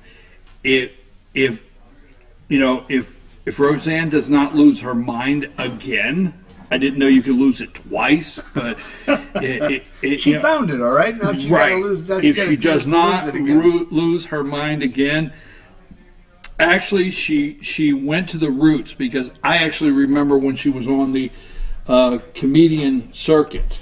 Okay, and she at that time she was started a in mom, Denver. Mom with a husband, and she did wisecracks about. And it was real and funny. And then she got her show, and her show began as just real. Okay, Dan was a drywall contractor, and she worked in a factory, and they could barely raise the kids and so forth. And then it went off the rails. Okay, Didn't she get her start on Carson? She may have. I think so. But it went off the rails, and it went way out there, and she lost her mind. She seems to have regained what made her successful to begin with. There's good medications. Her raw comedy of reality of what's going on in America. And I don't know if I'll watch it every week, but I will say this. It was a pretty good show. And I think if you watch the show, you get an understanding, a much clearer understanding of why Trump won Michigan and why Trump won Wisconsin. Is it an hour show or a half hour? It's a half hour, but I did watch it, so I don't want to put too much into Hollywood, but, I even read a headline that a pro-Trump show,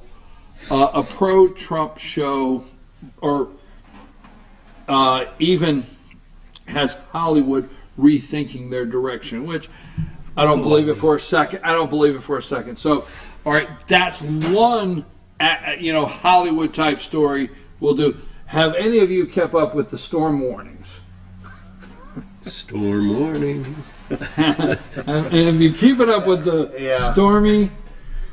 Oh, stormy. Okay. Yeah, I mean, what the judge in L.A. ruled yesterday that the president, it's too early for a deposition. Not ruling it out, but he denied the motion that Stormy's lawyer wanted to bring forth. Well, I don't know, Bruce. That caused you to sit back. Bruce just sit back. I'm out. Yeah, it's like I'm out.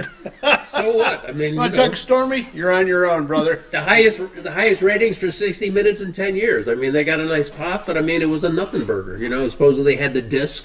There was nothing. So yesterday's news. I've enjoyed that. My numbers may be wrong, and this is where Trump gets in trouble, just throwing stuff out there, and then they fact check him, and he is wrong, but he doesn't care, and I don't care.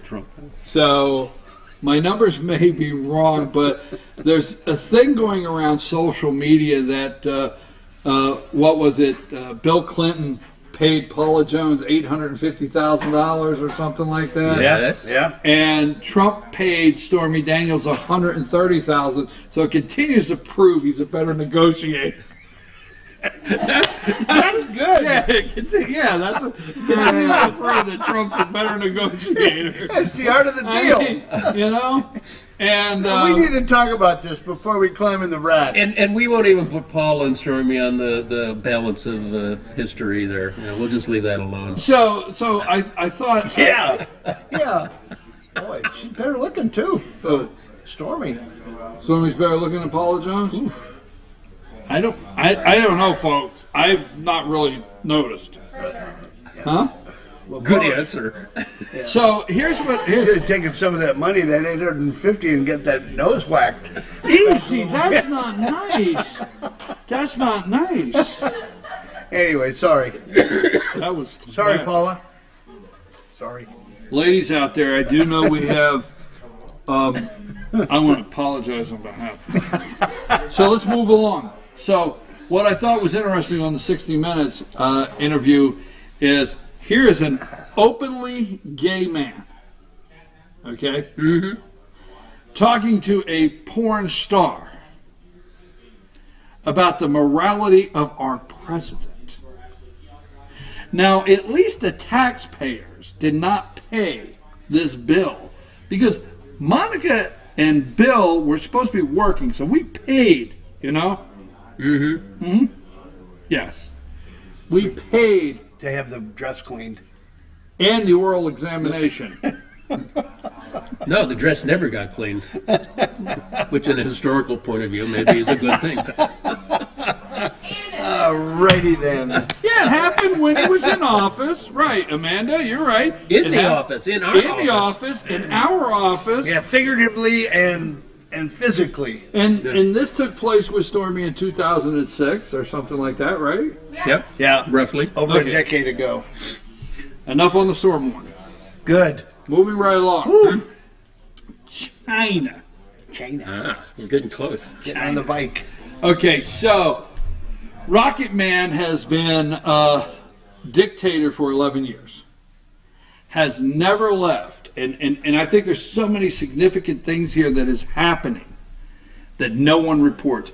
Rocket Man, dictator 11 years, has never left North Korea. Never visit anyone outside. So remember, the whole world was going to fall apart when Trump said, I have a button too. It's bigger and it works. And when Trump tweeted out Rocket Man, and Trump tweeted out, you know, I don't know what the little fat guy's doing today. I mean, all the tweets, right? Yeah. Remember, the world was going to fall apart, okay? No class as a president, you know, insulting other leaders. Right. But there's not just one thing, but there's one thing that I enjoy when Rush says this, and on several occasions. Trump trolls the media. He throws something out and he lets them go with it. I mean, he throws bait out and they just chew on it all day long in these tables, and they get the professor of law at this university, and they sit there and they actually break down half a sentence Trump said and where does it go in collusion or Stormy Daniels or how much trouble he's in, when in reality there is some great things happening.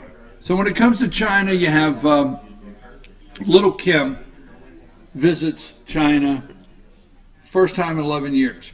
Trump said he will meet with him, but basically on the premise of denuclearization. Before he meets with him. Before he meets with him, right? Mm-hmm. So, that being said, I'm really upset with the deep state, and that's the nice words. Because you and I both remember that China said they were building those islands in the South China Sea, you know, for vacationing, palm trees. And Obama let them build islands out there. And right in the middle of the South China Sea, that are the major naval bases now. And Indonesia, Philippines, Japan, South Korea, Vietnam, they all begged Obama to all of stop our allies. this.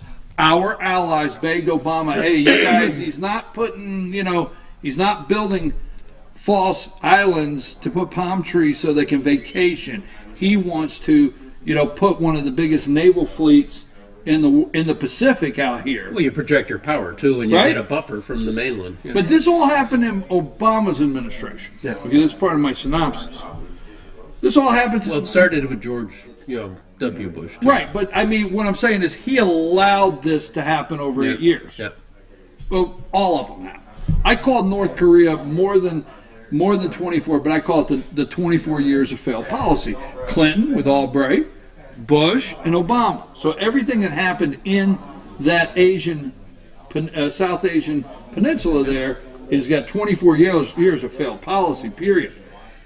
So you build these islands, and the next thing you know, Pence goes and visits all of our Asian islands. He goes to Indonesia, he goes to Philippines, goes to South Korea. He does all of this. Mattis went. Remember when Mattis went? Yep. Mattis went to everywhere, Japan, everywhere. And then Trump went. Trump went to China, Japan, Indonesia, Vietnam, the works. Okay? Mm-hmm. All of this is laying out where we're at today with this visit. Every bit of this was laid out. Solidarity. Every bit of it. The military, Mattis went. The vice president went. Trump went. And they were very clear with everyone and then China what they were going to do. They were not going to accept this. That's my opinion. So he goes down. He knows he's in a box. That's my opinion. And he knows Trump's not playing no games. So he goes down to China. My thought is, and what say you? I want to hear, do you think he goes down to China and says, look, if we do this, do we have a commitment from you to protect us from them? What say you? Yeah. You think that's what happened? Yeah, without a doubt. Without a doubt. So he's gone to China. Because he wants to keep power. Right. He's gone to China first. All right? And it makes sense. I mean, China's been the benefactor, and they're their closest ally, and they want them as a buffer from South Korea. They don't want South Koreans right on their border. China does not want a unified Korea. That's correct. Correct. So he's gone to China, and China said, he said, look, if I do this, are you going to stand behind me and protect me from anything? Sure, we got your back. So he went for, now he's going, what say you on his trip? I mean, I have my thought, but what say you on his trip now to South Korea? Because now he's going to go, Kim Jong-un is going to South Korea now. Yeah, April 27th. Right. To meet with Moon. In the DMZ. At the DMZ, the demilitarized zone. On the South Korean side. On the South Korean side. I think it's great. I think it's a huge step forward. The only reason I keep repeating what Bruce is saying is because I'm amazed, because I just have to say, in education, I'm so sorry. I know you taught, this is wrong, I know David Hogue and all of the Gonzalez girl, what's her name? Emma Gonzalez. I know all of them have been taught how the government functions, but before they get to the point that they should be telling me about my guns and my rights and my Constitution and theirs also, they should have passed tests on a demilitarized zone. I mean, sorry, Bruce. No, you're valid point. We shouldn't have kids telling adults how to run I'm just things, so frustrated even if they don't like it. So, but the demilitarized zone. Now, let me ask you this: while we're talking about this, because you guys are into this, you understand. North Korea's never accepted the war's over. To them, it's never been over. I mean, the UN built the demilitarized zone. Yeah. They've not honored it. It's not, and it was used. This stretch was supposed to be used for meetings to have treaties signed, and so South Korea said after the war. South Korea said, okay, we're going to make Kias and we're going to, make TVs and we're going to move right along here. And North Korea, they've never accepted the war's over. So this is bigger than people really know, correct? Yeah. Or accept or understand. Yeah. Did you see what, excuse me. Go. Did you see what Trump threw out yesterday? What? Wasn't the first pitch? Yeah, no. They had the trade deal. He announced a trade deal with South Korea. Right, exactly. Well, guess what he did? He put a little hitch out there, say, we got a great deal working, but maybe we won't implement that if things don't go right. Oh yeah, yes. So I think because Moon, the new guy, is he's liberal. He's not a hardliner. Exactly. In South Korea. Now, but now that and puts you're going to have this guy smart though. He's smart. It puts him under the gun though. Yeah. It puts him under the gun to deliver. Yeah. Otherwise, you talk about the trade deal, that might just kind of vanish. And I saw a guy last week on Fox Business who was saying, this whole thing with tariffs. He said, it's not like that Trump wants a trade war.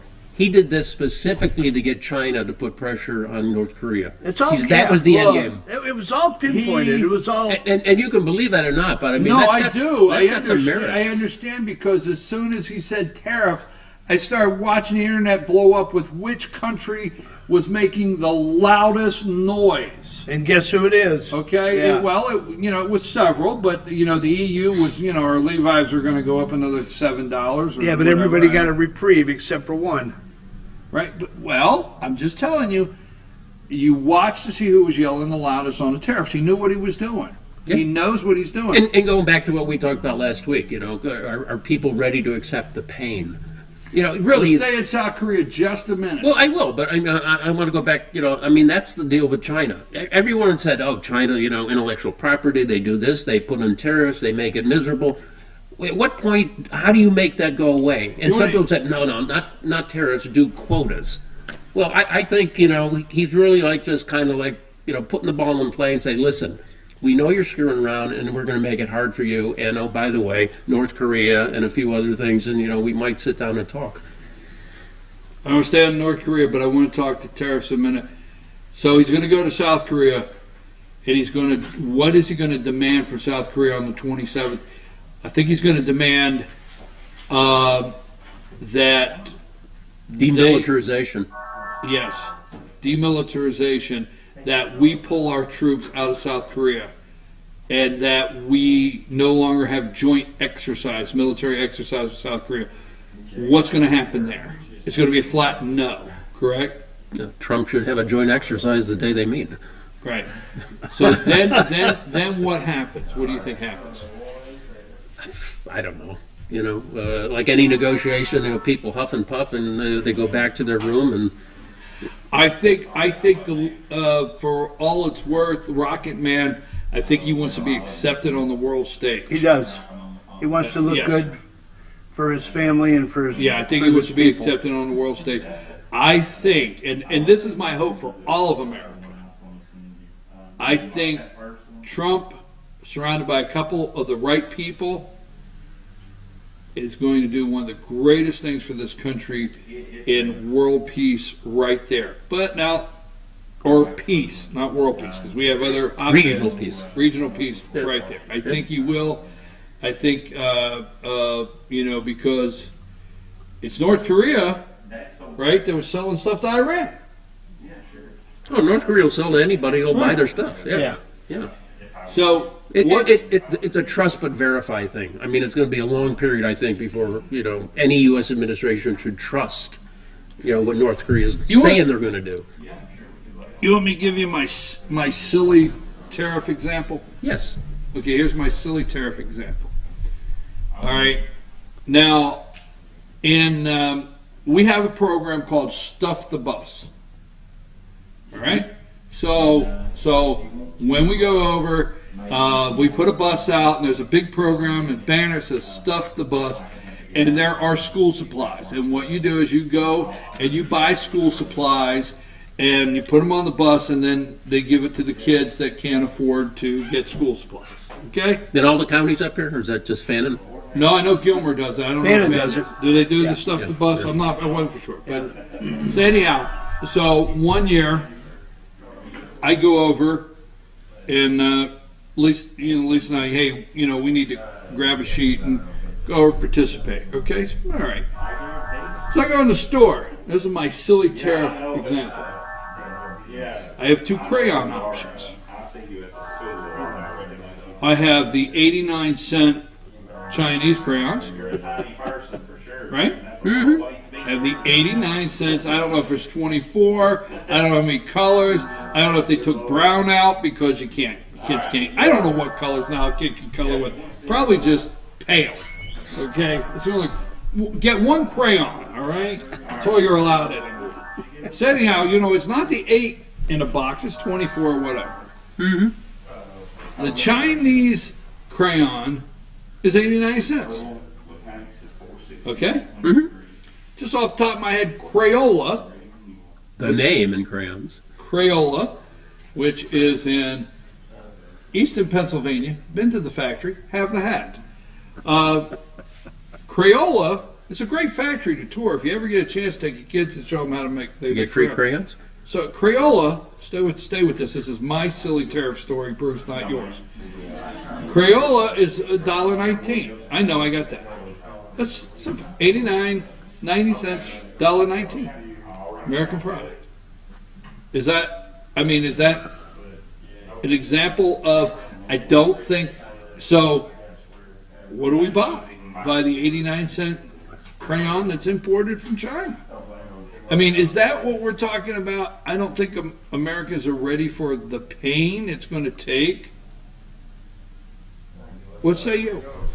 I have no idea. Give me your example. Because that was a whole lot of TV airtime for nobody to make a comment. We were wondering where it was going to go. I have no idea. I thought it was a silly tariff. No, I think they dump so much stuff in this country that people are not aware of. And they go to the shelves and they buy things. And I'm not saying I want to spend 26 cents more for something or 92 cents more for something. Yeah, but people have to understand China doesn't run on a pure capitalistic system. No, they don't. It is totally state-owned enterprises. So, I mean, the People's Liberation Army, their army, has their fingers in, like, probably crayons. Just like Cuba. Yeah, I mean, they do everything across the board, and it's all geared to keeping people working in China. They have the concept of Iron Rice Bowl.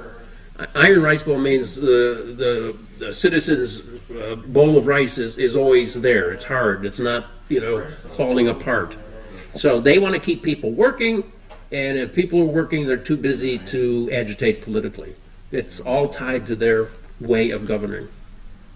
So they will do whatever they have to do, that there's no unemployment. There's no downtime to think you want to march. You don't think you want to march, you got to work. Yeah, if people are always busy and have no time for any of this stuff, they're just working, they're making money, they're getting richer, things are good, and that's how they rule. What say you? I'm with him. Is Trump going to win the tariff battle, and do you think we're going to see some difference in the trade balance here, trade deficits? Do you think we're going to see a movement in that, and how long do you think it'll take? I think he is going to get a better trade situation than we have now, yes. How long will it take? 1 to 3 years? Are we going to get hurt? I think so. Are we going to pay more for some things? Yes. They're selectively targeting companies in here, in this country, that they think can hurt. Boeing is an example. Yeah. Boeing. Farmers. They sell a lot of farm stuff to China. Yeah, the farmers too. The farm implement companies. Meat, fruit.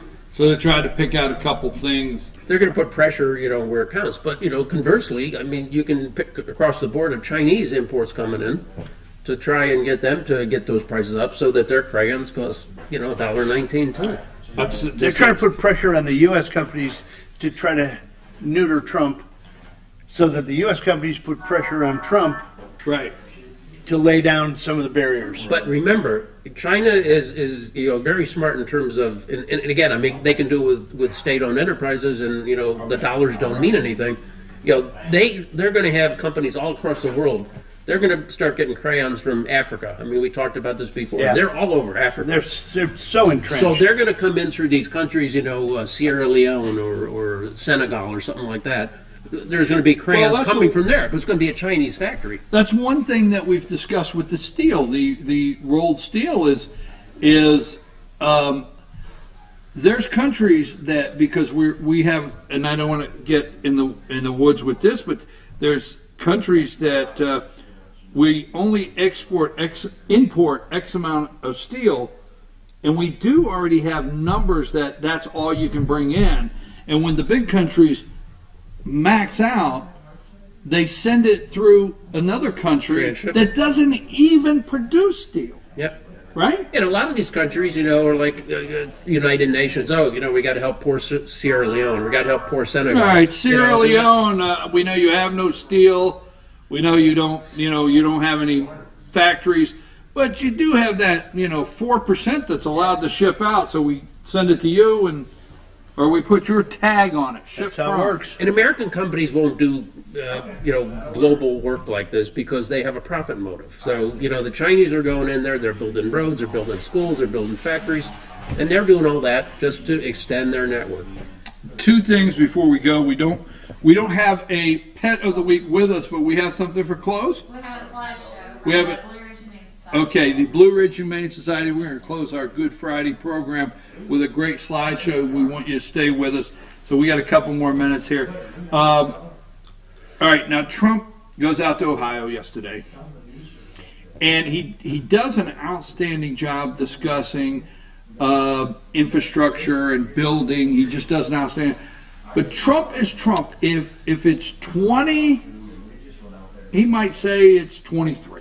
I don't know. You know, he might. You know, he might say embellish. Yeah, he might say, you know, it's 28, and the guy's sitting over there. I told you it was 24 before you got on stage. But it's harmless to me. He's not lying, and I cannot stand the media coming out. He's not lying. It's harmless. Well, they hang on every word trying to discredit him. And let me give you this, and where I'm going with that is Amazon.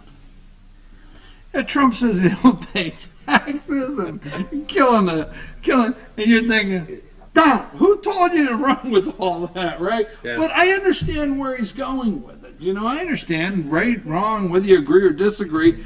There are a lot of states still yet that don't collect internet sales taxes. And they don't. And I know merchants right here in Georgia that really pushed hard, small businesses that pushed hard because, there was no internet sales tax. Right. Mm-hmm. But that being said, and he says they're hurting the post office and one thing after another. So there was a whole lot of things there that they thought they should fact check. Mm-hmm. But remember that guy, what was his name? Jeffrey Immel? Was it Immel? Yeah. Wasn't he like the CEO of GE?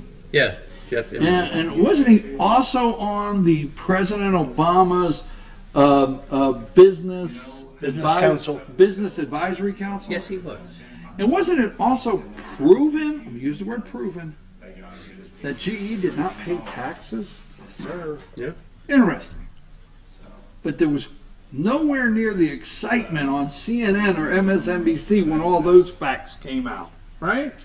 Well, Apple too. I mean, there's a number of companies that don't pay taxes. Period. Or minimal. Okay, I got one more thing. What about Facebook and selling your data and anything as far as regulations, or what do you think with all the technological stocks and companies and happening at Facebook right now? Well, Facebook is my loser of the week. I mean, not so much for everything that's happened to him now, but the 2012 revelation that basically the Obama campaign got all this information from Facebook free of charge. And if you compare it to now the Cambridge Analytica, the Trump administration paid for that data. It's on their FEC report and all that. But there's a chance that they will investigate the Obama administration doing this and getting all this information free, which could be illegal, both for Facebook and for the administration. So I think they got some issues in their glide path. Were they in cahoots? They were in cahoots. I always love cahoots. I mean, I want to know. I get tired of the fancy words like obstruction, collusion. It's just cahoots. Is that Hungarian or is that Indian? I don't know. There's two. I love behoof. It doesn't behoove me. And they're in cahoots. So you think they were in cahoots? I think they were in cahoots. All right, what say you? My winner of the week. I didn't go to winner and loser. I mean, we're almost there. It was. How do you feel about the whole Microsoft thing? Oh yeah. And not Microsoft. Yeah, well, Google and Facebook. I mean, there was a great article in the Wall Street Journal yesterday about some guy wrote, "How do I get rid of my?" I mean, it's literally psychological. It's traumatic, but he got rid of his Facebook page. Artificial intelligence. Okay, artificial intelligence, and I'm going to tell you, I'm not. Please don't get upset with me, but. Alexa, order me some Coke. Really, folks? That's where we're at. That is where we're at. And then I go on the internet. Wonder why they keep trying to sell me Coke. Because you just told Alexa, damn it, to order it. Now every time you go on the internet, they think you want Coke. Interconnected world. I mean, I'm serious. I'm just like, oh my God, I can't believe that you ever thought for a minute. What was it? Was it in the 80s? was that song, Sometimes I Feel Like Somebody's Watching Me? It has come watching me. Yeah, it has come to full circle. I mean, hey, I have Google here. Hey, when we leave here, I always get a memo. How was your Circuit World experience? JR? No, I mean, right? Seriously, that's where we're at. That's where we're at. I mean, and I get tired of wanting me to check in. Why the hell I got to check in everywhere? Right. It's amazing. You go across the street to Taco Bell, and you'll be sitting there, and they say, "How are you enjoying your new flautas? Our new menu item." How did they know so fast? Yes, don't flout your flautas. Is there a such way of getting away from it? No. Probably not anymore. And it's double-edged sword. I mean, you got to take the bad with the good. Yeah. We like so many of the things it has made our life simpler in many ways. I mean, I can go out and I can say, I have a meeting after this, we were talking, I can say, okay, add name, or here's the address, put it in, and go to the person's house, but then somebody knows I just visit. Yeah, and all this thumb stuff is going to go away. As they get better, it's all going to be voice recognition and activation. All right, we're supposed to end at 10, and it is 10, so I've gone a little long, so final thought? Well, I already gave a loser, so let me just do a winner. Walmart, which I usually don't, have them in a kind of winning category, but they're banning Cosmo. And I thought that, yeah, and I think that's a good thing. Oh, you're backing up as winner? Yes. Yeah, I mean, the stuff on Cosmo, I mean, they got these, half-naked young women, and they're like, 6 secret spots to make things even better. And then they're advocates of Me Too. Like, make up your mind.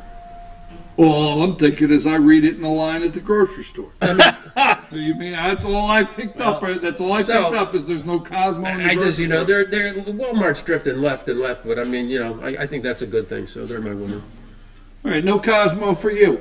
Okay, your winner is Walmart. No Cosmo. She said. Well, you said to bring a hat, so my winner is the NRA. The NRA is my winner. Is that your winner? February intake for new members, new memberships, 243,000. Really? You know what happened in March? I have no idea. 800,000 reacted to the way that they were put upon by the Parkland shooting. Did you see in Stroudsburg, Pennsylvania? Not everything in Stroudsburg, Bruce. Just this particular story. Did you see it? We got to clear it up for Bruce.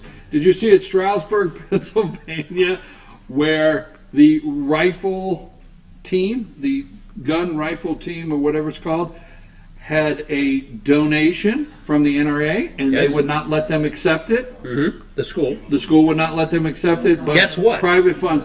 I would love for somebody to do the research on how many clubs in schools accept donations from other organizations. Follow what I'm saying? Mm-hmm. My loser of the week. Yes. Tesla. Now, what did they do to you? They're out of money. Oh, they're out of money. Again.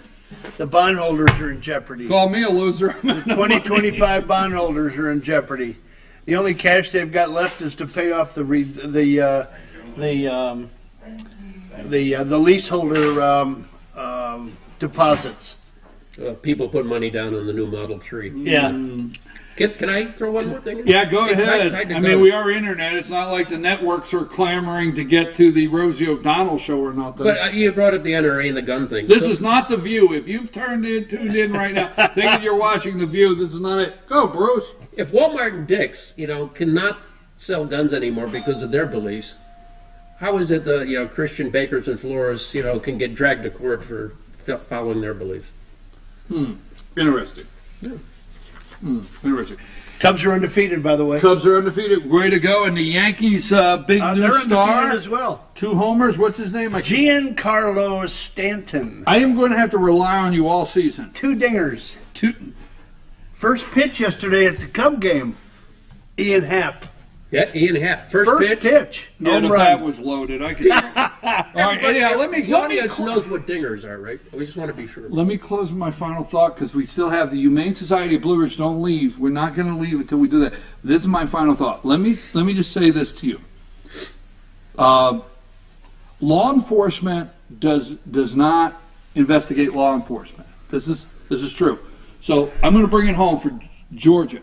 So if the sheriff's office has something internally that is a problem in your local area, not that there is, the sheriff does not launch within their office their own investigation. It doesn't happen.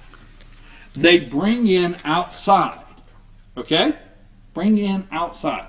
So law enforcement does not investigate law enforcement. They bring in somebody else. So GBI comes in, whatever. The point is, we've allowed law enforcement, FBI, to investigate FBI. I've always said Robert Mueller should be gone, and I think he should be gone. There's no way that the boss of the guy that got fired should be investigating. This is all there is to it. What say you? Agree or disagree? Agree. We're going to end on an agreeable note. I'm your host, BKP. We got 3 agreements. Happy Easter from us, all of us here on the All-Star panel. And don't forget, Circuit World of Blue Ridge. We'll be back Monday. It's April Fool's Day. Amanda, just be careful. Look out. We got to go. It's after 10. I'm supposed to be somewhere.